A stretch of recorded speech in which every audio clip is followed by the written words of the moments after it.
we also need some kind of emotional reclining when we are happy, health wise. I think everything game antene it's a source to enjoy, whether it is kabaddi, kho or shuttle badminton or cricket. But these days cricket has been so monumental that each and everybody, even gully cricket is also happening in such a way that we always wanted to behave as if we are playing like Dhoni or cricket Tendulkar, or we are talking like Kapil Dev, or we are talking about something else. All these people, they are always a source of inspiration to all of us.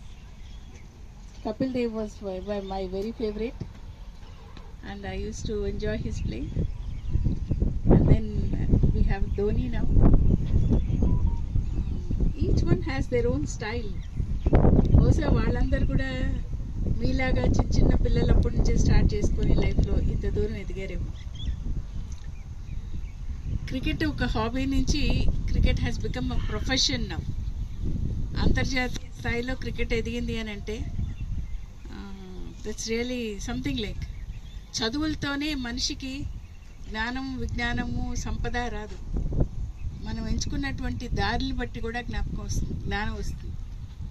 Cricket చూడండి, 11 people ఎంత పోరాడతారంటే ఆ ball, ఇంత కొంచెం ball, it's a test our ability. How we sixer కొట్టాలని ప్రతి ఒక్కరు ఆలోచిస్తారు, ఆ బాల్ 4 వరకు వెళ్ళాలని ఆలోచిస్తాం.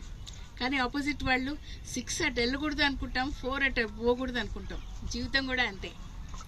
ఒక్కోసారి ఎంత బలంగా మనం బాల్ వేస్తే అవకాశం అనేదాన్ని దాని ఎల్లలు దాటించవచ్చు. దాన్ని బట్టి ఏంటంటే సంకల్పం అనేది మనకు ఉండాలి.